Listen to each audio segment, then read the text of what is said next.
Hello everyone, welcome to my channel K education. कैसे हैं आप सभी लोग? आई होप आप सभी लोग अच्छे होंगे। तो आज मैं आप लोगों को डीएलएड थर्ड सेमेस्टर का पेपर फर्स्ट शैक्षिक मूल्यांकन एवं क्रियात्मक शोध में मूल्यांकन के बारे में बताने वाली हूँ। शैक्षिक मूल्यांकन किसे कहते हैं इसके बारे में बताने वाली हूँ, जो कि बहुत ही इम्पॉर्टेंट टॉपिक्स है।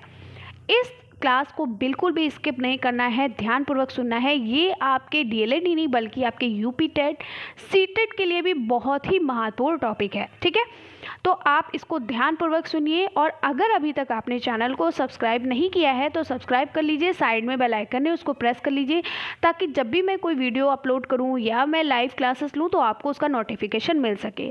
और एक चीज़ आप लोगों को बता देना चाहती हूँ कि अभी मैं आपकी सब्जेक्ट वाइज क्लासेस शुरू कर रही हूँ, यानी मैथ को थोड़ा साइड में रख दिया है और मैं सब्जेक्ट वाइज क्लासेस, क्योंकि अभी आपके बहुत सब्जेक्ट हैं जो मैंने भी छुए भी नहीं हैं, जैसे सोशल साइंस है आपका, ठीक है, और आपका क्या हो गया जैसे हिंदी हो गया, ठीक है, ये सारे सब्जेक्ट अभी मैंने भी छुए भी नहीं है। तो मुझे अभी आपको सब्जेक्ट वाइज सारी चीज़ें पढ़ा देनी है, उसके बाद मैं आपको सारी चीज़ें सभी अच्छी तरीके से पेपर से पहले क्लियर करा दूंगी।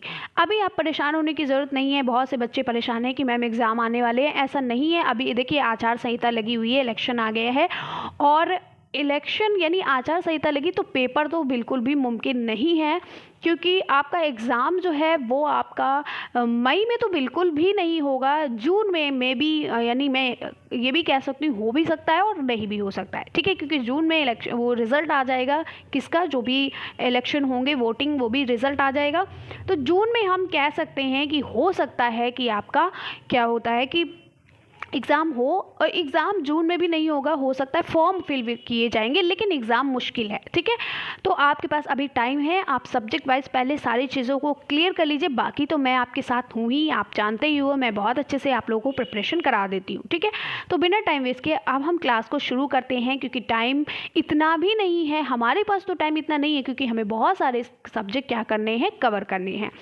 तो चलिए हम बात करते हैं मूल्यांकन की। इससे पहले की क्लासेस हो चुकी हैं, ये पहली क्लास नहीं है। इससे पहले मैंने मापन के बारे में बताया था, और आज हम बात करते हैं मूल्यांकन की। तो मापन में मैंने क्या बताया था? मैंने ये कहा था कि मापन सिर्फ हमें ये बताता है कि वस्तु या उसका गुण कितना है, यानी वस्तु कितनी किलो है या वस्तु कितनी संख्या में है ना।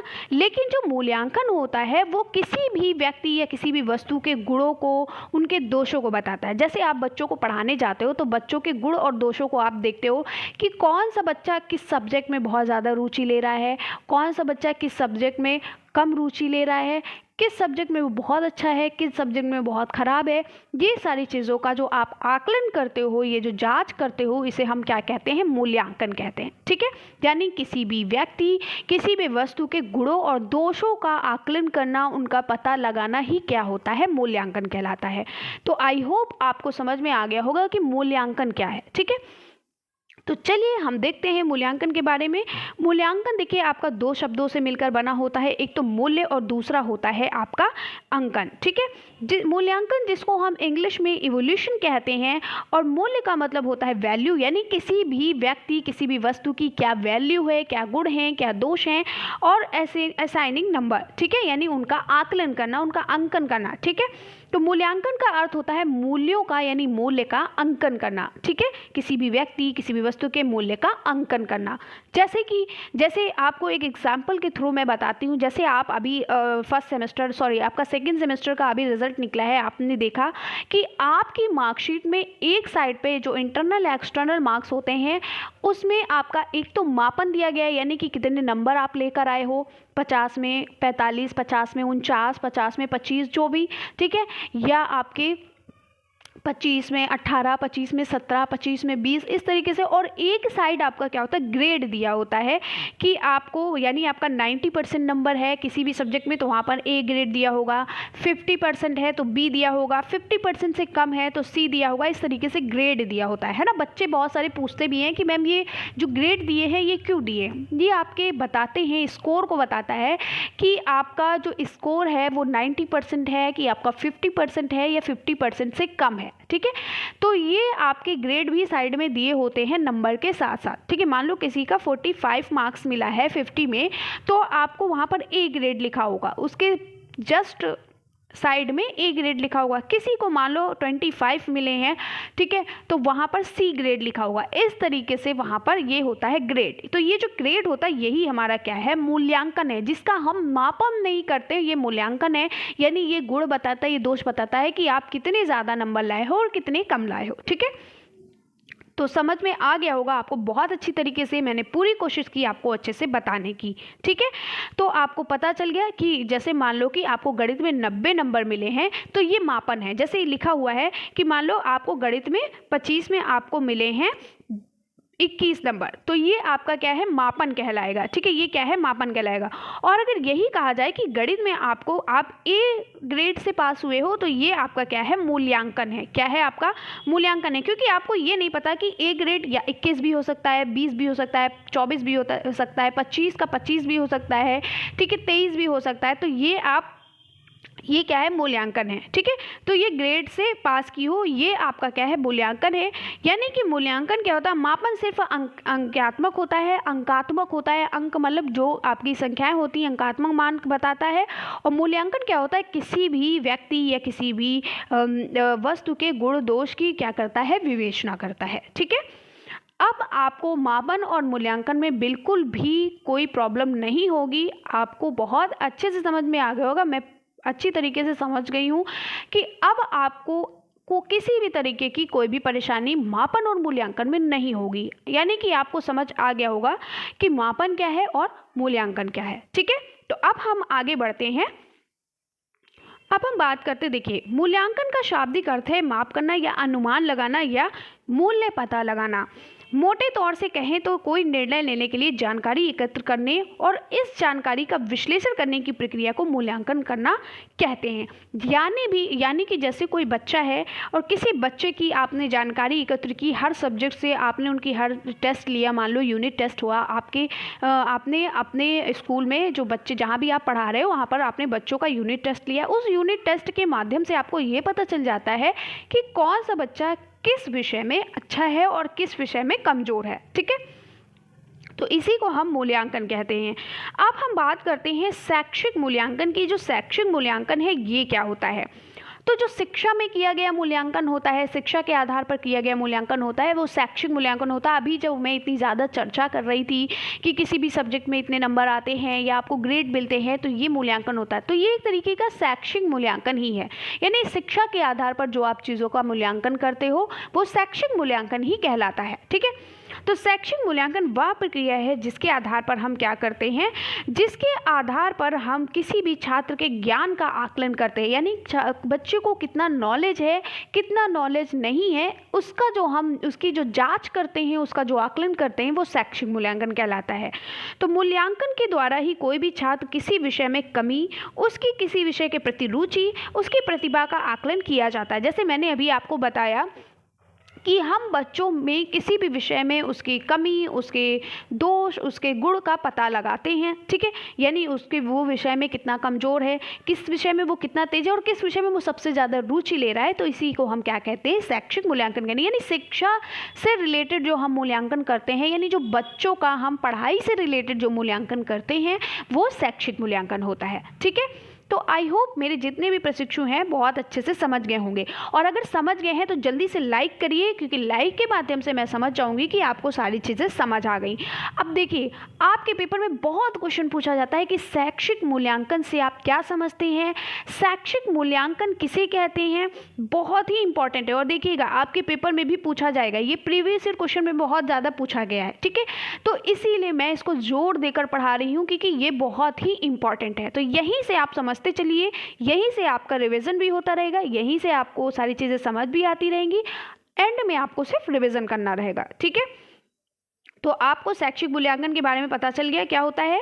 शैक्षिक मूल्यांकन वह प्रक्रिया है जिसके आधार पर हम किसी भी छात्र के ज्ञान का, यानी उसके नॉलेज की जांच करते हैं, उसके नॉलेज का आकलन करते हैं, उसके ज्ञान का आकलन करते हैं।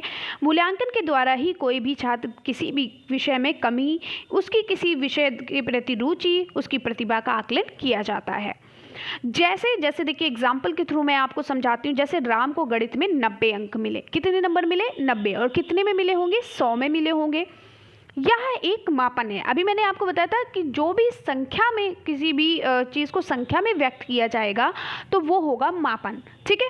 और किसी भी चीज़ को गुण और दोषों में या ग्रेड में आपको दिया जाएगा वो होगा मूल्यांकन। राम ने परीक्षा को A+ ग्रेड से पास किया, ये क्या हो गया? मूल्यांकन।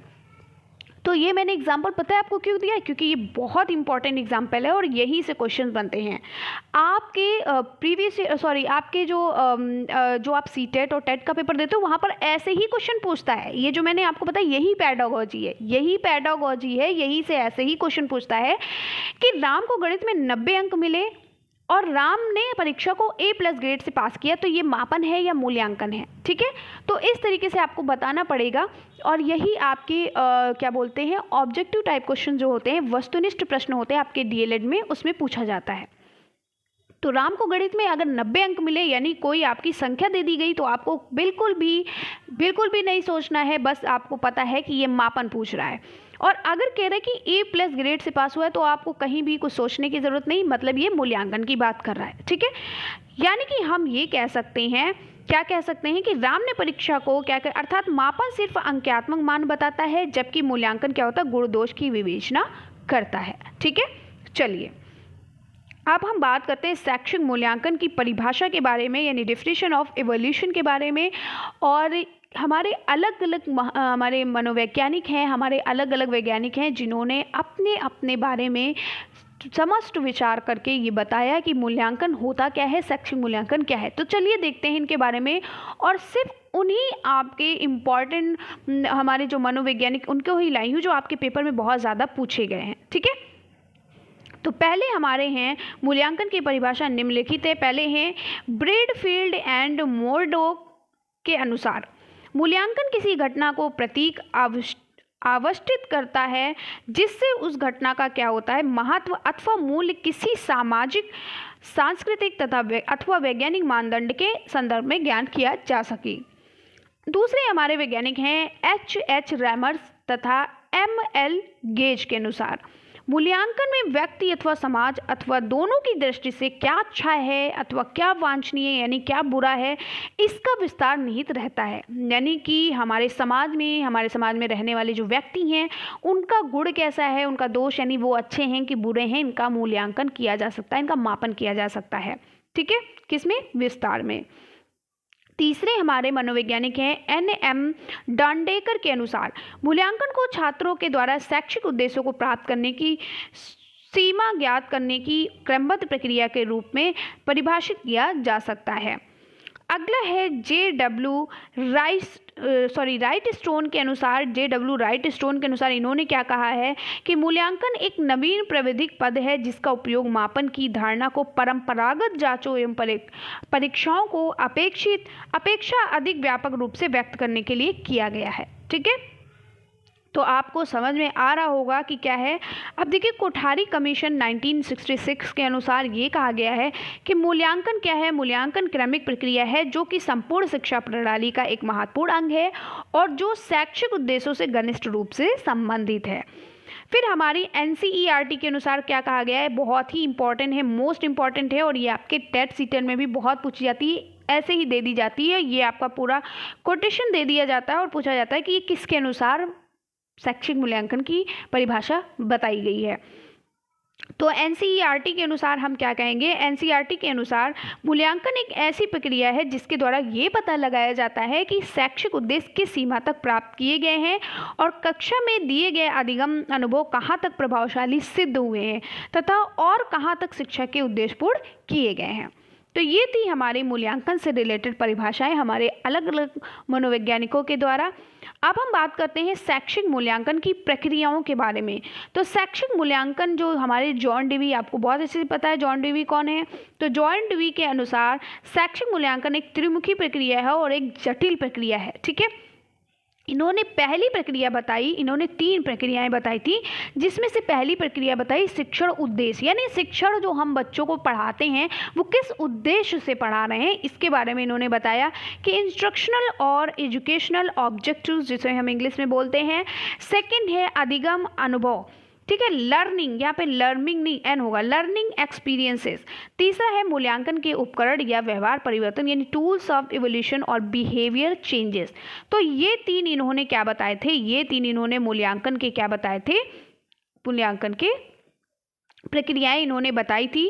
पहला क्या था, शिक्षण उद्देश्य, दूसरा है अधिगम अनुभव, और तीसरा क्या है, मूल्यांकन के उपकरण या व्यवहार परिवर्तन। ठीक है, तो हम एक एक करके सभी की बात करते हैं। हम बात करते हैं शिक्षण उद्देश्य के बारे में कि ये शिक्षण उद्देश्य है क्या। ठीक है, तो बालक एवं समाज के हित को देखते हुए हम शिक्षा के द्वारा बालक के व्यवहार में जिन परिवर्तनों को करना चाहते हैं वे क्या होते हैं, वे शिक्षण के उद्देश्य कहलाते हैं।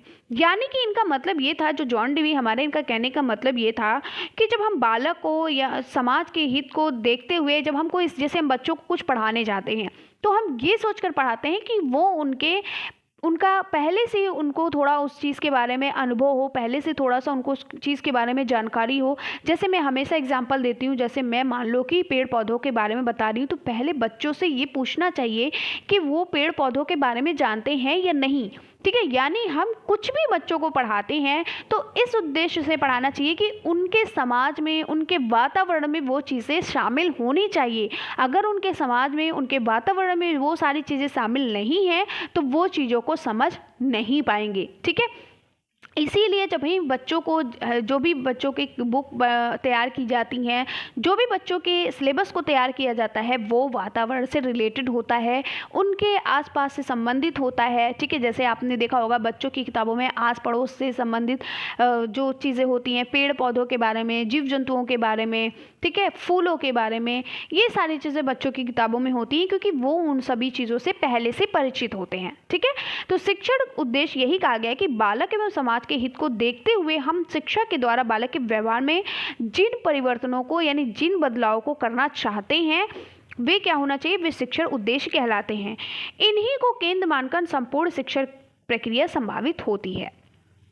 अगला है अधिगम अनुभव। ठीक है, अधिगम अनुभव क्या होता है, यानी कि लर्निंग एक्सपीरियंस क्या है। इस शिक्षण उद्देश्य के अनुकूल शिक्षक विद्यालय में ऐसा वातावरण प्रस्तुत करता है जो बालक के सीखने के अनुभव उत्पन्न करने में सहायक होता है। ये अनुभव बालक के ज्ञानात्मक, भावात्मक और क्रियात्मक पक्ष से संबंधित होता है। ठीक है, यानी कि हम बच्चों को जो भी सिखाते हैं, ठीक है, जो भी पढ़ाते हैं, वो क्या होता है, वो उनके अनुभव, जो भी हम उनको पढ़ाते हैं वो उनके वातावरण से रिलेटेड होना चाहिए। वो उनको पहले से ही हम उनको अनुभव कराते हैं कि वो ये सारी चीज़ें जानते हैं, उसी को धीरे धीरे थोड़ा हम नए तरीके में ला करके बच्चों को पढ़ाते हैं। ठीक है, चलिए आगे बढ़ते हैं। अगला और लास्ट जो उनकी प्रक्रिया थी, प्रक्रिया थर्ड जो थी, वो है व्यवहार परिवर्तन या मूल्यांकन के उपकरण। तो व्यवहार परिवर्तन शिक्षण उद्देश्यों के प्राप्ति का संकेत देते हैं और व्यवहार परिवर्तन के द्वारा शिक्षण उद्देश्यों की प्राप्ति के संबंध में पता चलता है।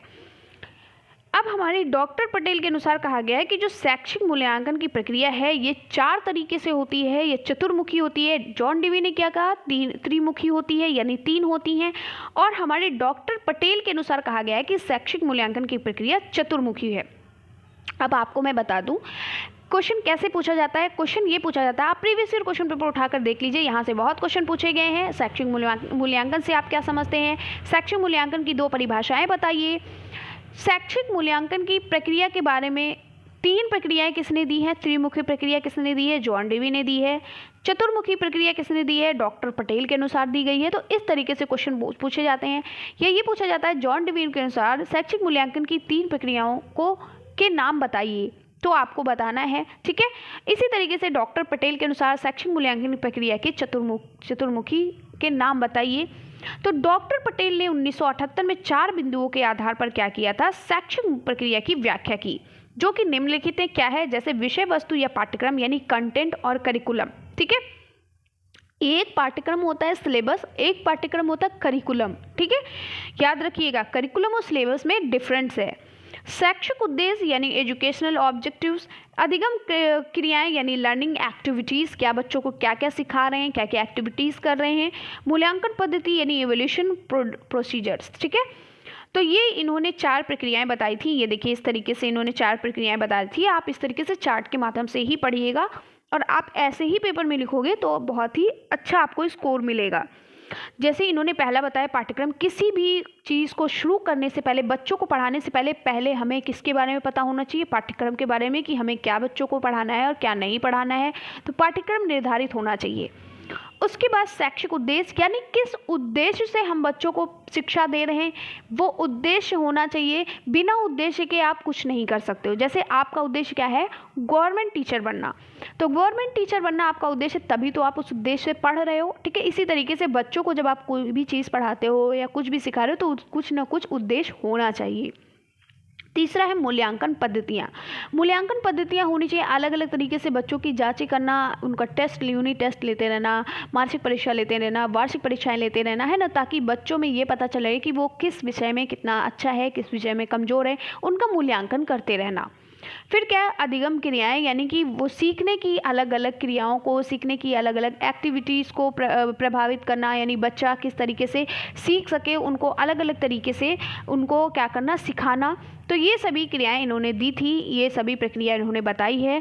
तो आज मैं यहीं तक रखती हूँ, और कैसी लगी आपको क्लास कमेंट्स में ज़रूर बताइएगा। आई होप कि आपको अच्छे से समझ में आया होगा। जितने भी मेरे प्रशिक्षुओं को समझ में आ गया है, जल्दी से कमेंट्स में बताइएगा कि मूल्यांकन और मापन में क्या अंतर है। सिर्फ एक अंतर आप कमेंट्स के माध्यम से बताएंगे, मुझे पता चल जाएगा कि आपको सारी चीज़ें समझ में आ गई हैं।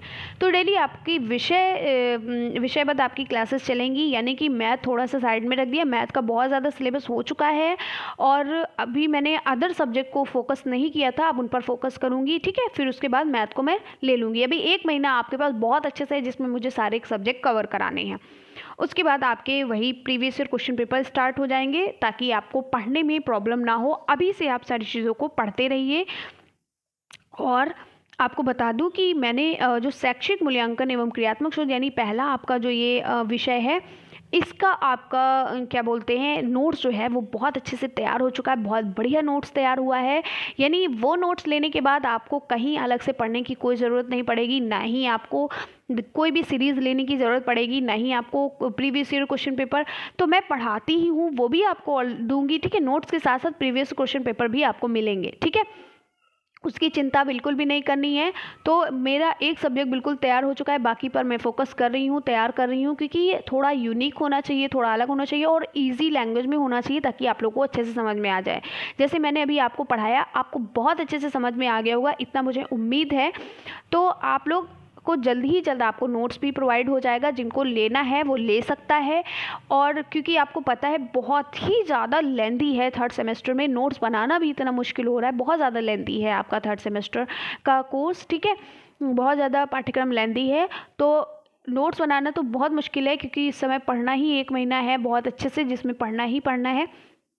जिसको लेना है वो ले सकता है। अभी मैं नोट्स तैयार कर रही हूँ, जैसे ही रेडी हो जाएंगे मैं आपको बता दूंगी। ठीक है, तब तक आप पढ़ते रहिए, चीज़ों को समझते रहिए। और आपको बता दें, सबसे ज़्यादा मैथ पे फोकस करिए ताकि बैक ना लगे, सबसे ज़्यादा संस्कृत पे फोकस करिए। ठीक है, ताकि बैक ना लगे। ठीक है, और ये जो सारे सब्जेक्ट हैं, ये आप क्या है समझकर आप आराम से लिख सकते हो। एक बार आपने समझ लिया, दोबारा आपने उसका रिवीजन कर लिया, आप आराम से कर सकते हो। लेकिन कुछ ऐसे सब्जेक्ट होते हैं जिनको पढ़ना बहुत ज़्यादा होता है, तो प्रैक्टिस करते रहिए। मैथ और संस्कृत की जितनी मैंने चीज़ें पढ़ाई उनको पढ़ते रहिए। संस्कृत की भी क्लास आपकी होती रहेंगी, आप परेशान मत होइए। और इसके साथ साथ आपको क्या है, कंप्यूटर पे भी फोकस करना है। कंप्यूटर भी तो भैया आपको पढ़ाना है। ठीक है, तो अभी बहुत से ऐसे सब्जेक्ट हैं जिन पर मैंने अभी हाथ भी नहीं लगाया, अभी पढ़ाना है बहुत ज़्यादा, तो इसलिए मैं सब्जेक्ट पर ज़्यादा फोकस कर रही हूँ, मैथ को थोड़ा सा साइड में करके, क्योंकि मैथ बहुत ज़्यादा इतनी पढ़ा दी है कि आराम से आप पास हो सकते हो। लेकिन पढ़ाना पूरा है, पूरा पढ़ाऊँगी, अब बिल्कुल भी टेंशन मत फ्री रहिए, बिल्कुल पूरा पढ़ाऊँगी। प्रीवियस क्वेश्चन पेपर भी सॉल्व कराऊँगी, जैसे हमेशा आपका साथ दिया है, आपको हमेशा पढ़ाया है। और कोई भी ये पेड वेड कोर्स नहीं है कि आपको पेड लेना पड़े, सिर्फ आपको अगर आप नोट्स लेना चाहते हो तो वो पेड होंगे। ठीक है, तो चलिए फिर हम मिलते हैं इसी तरीके से नेक्स्ट वीडियो में। कैसी लगी वीडियो ये कमेंट्स में ज़रूर बताइएगा, क्योंकि ये चीज़ें आपका जो कमेंट्स होता है ये मुझे मोटिवेट करता है, और मैं अच्छी वीडियो लाने की कोशिश करती हूँ। और अगर चैनल पे पहली बार आए हो तो सब्सक्राइब कर लो, साइड में बेल आइकन है उसको प्रेस कर लो, और लाइक करना मत भूलिएगा। अगर वीडियो अच्छी लगी तो लाइक करिए। ठीक है, लाइक करने में क्या जाता है, और वीडियो को शेयर किया करिए। देखिए, वीडियो को आप लोग शेयर नहीं करते हो, प्यार इतना ज़्यादा देते हो, मैम आप बहुत अच्छा पढ़ाती हो ये वो, लेकिन वीडियो को शेयर नहीं करते हो। वीडियो को ज़्यादा से ज़्यादा शेयर करिए। ठीक है, इतना सारी चीज़ें देती हूँ, फिर भी आप लोग वीडियो को शेयर नहीं करते हो। अगर आपको इतनी ही पसंद आती तो आप वीडियो को शेयर भी किया करिए, ठीक है। तो वीडियो को ज़्यादा से ज़्यादा शेयर करिए अपने फ्रेंड्स ग्रुप में, अपने फैमिली ग्रुप में, अपने, ठीक है, जो भी कॉलेज ग्रुप है उसमें शेयर करिए वीडियो को, ज़्यादा से ज़्यादा वीडियो को फैलाओ। भाई इतनी मेहनत करती हूँ, सारी चीज़ें देती हूँ, फिर भी आप लोग वीडियो को नहीं शेयर करते हो। वीडियो को ज़्यादा से ज़्यादा शेयर करिए और देखिए थर्ड सेमेस्टर भी आपका कैसे चुटकियों में बहुत अच्छे नंबर से निकलेगा। एकदम परेशान होने की ज़रूरत नहीं है। और आपको बता दूं कि स्क्रूटनी का फॉर्म आ गया है, जिस किसी को फिल करना है फिल कर सकता है, ठीक है। वैसे मुझे नहीं लगता स्क्रूटनी में नंबर बढ़ते हैं, कभी ऐसा हुआ नहीं है, हो सकता मे भी बढ़ भी जाए। और आप वैसे भी 100 रुपये का फॉर्म होता है, ज़्यादा महंगा नहीं होता है कि आपको भरने में दिक्कत हो, है ना, ज़्यादा महंगा तो होता नहीं है। तो 100 रुपये तो ऐसे ही इंसान डेली खर्च कर लेता है। तो 100 रुपये का फॉर्म है, इतनी कोई दिक्कत की भी बात नहीं है, आप स्क्रूटनी फॉर्म भर सकते हो, बिल्कुल भर दो, ठीक है। मैं तो यही कहूँगी भर दो, हो या ना हो वो अलग चीज़ है, लेकिन भर दो, क्योंकि 100 रुपये का फॉर्म है, इतना ज़्यादा वो नहीं है। आप आराम से स्क्रूटनी फॉर्म भर दीजिए, हो सकता है निकल भी जाए, है ना, आपका लक साथ दे जाए, आपको निकल भी जाए। तो 100 रुपये के लिए आप थोड़ा सा बैग लगा कर बैठे रहोगे, है ना, तो फिर आप स्कूटी फॉर्म, मैं तो ये कहूँगी आप फिल कर दो, क्योंकि 100 रुपये का इतना ज़्यादा का है नहीं कि आप फिल नहीं कर सको, तो फिल कर देना। तो चलिए फिर मिलते हैं इसी तरीके से नेक्स्ट वीडियो में, तब तक के लिए बाय बाय, टेक केयर।